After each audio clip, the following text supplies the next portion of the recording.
Hello spooky family, welcome back to another top 8. Today we are going to be discussing something that I think is a lost art, and that is the horror movie poster. Now, back in the 20s till about 70s, I could be wrong about the 70s part, it might be later, a little bit earlier than that, they used illustrations and bold fonts and slogans and little sayings to capture your attention. And while sometimes in like the 50s, especially with their sci-fi movies, their posters kind of gave away the plot of the movie, that wasn't always the case. They were very eye-catching. If I saw them posted on a road, if I was walking a road, wow, the street while walking, and I saw a poster, I'd actually look at these. Compared to the modern ones that we have today, especially like in the 80s and 90s, it hasn't really changed much. We usually use like a photograph with some font and a little saying. These posters speak to me much more, and I don't know if it's just for my love of vintage things or it's because I feel like the modern is more frigid. It's not as artsy, you know. So I'm going to share with you 8 vintage horror movie posters that I absolutely adore, and I want you to let me know in the comments down below which one is your favorite. Have you ever seen any of these vintage posters, and are you alright with the modern ones? Let me know in the comments down below.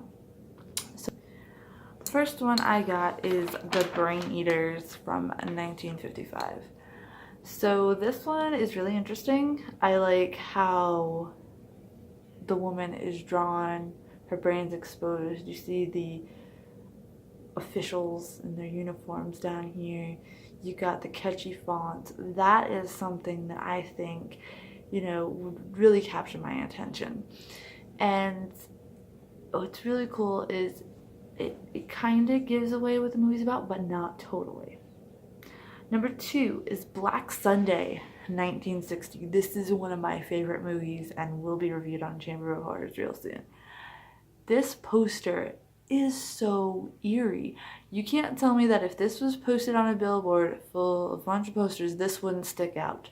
The way that the eyes are staring at you alone, the focal point on the eyes, can grab your attention and you want to see and read more. The orange, I like the contrast, I like the lettering about this, and this gives me a real like, this is weird and I want to check it out vibe.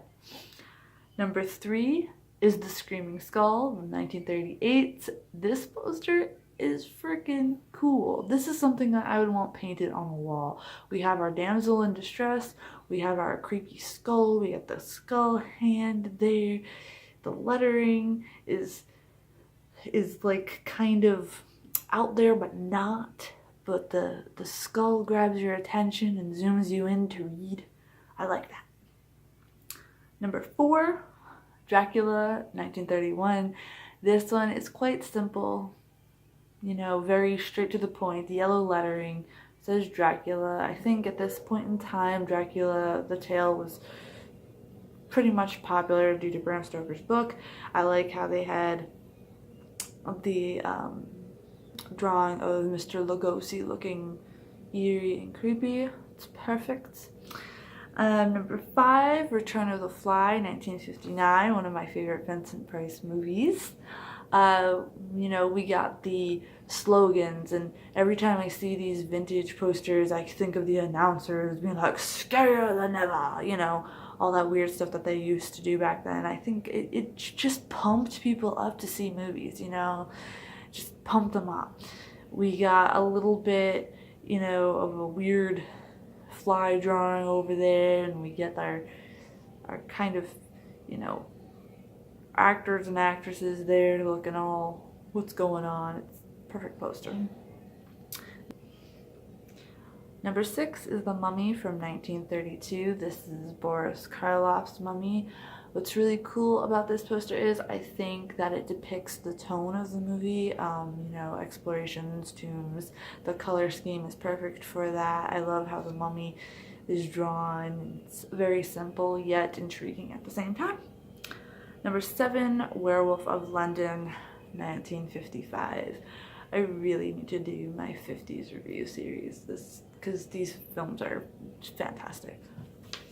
But anyway, the poster I like about this, very subtle. Nothing too crazy, but at the same time grabs your attention. And number 8 is Tarantula, 1955.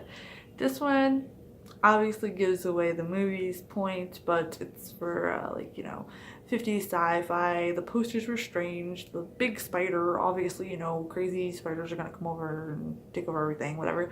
But I just love the fact that they took the time to illustrate each and every one of these posters and try to keep artists, you know, alive and in with films and all that stuff. So I hope you like this. I'll see you guys next time on another top 8. I will go and do some spooky things.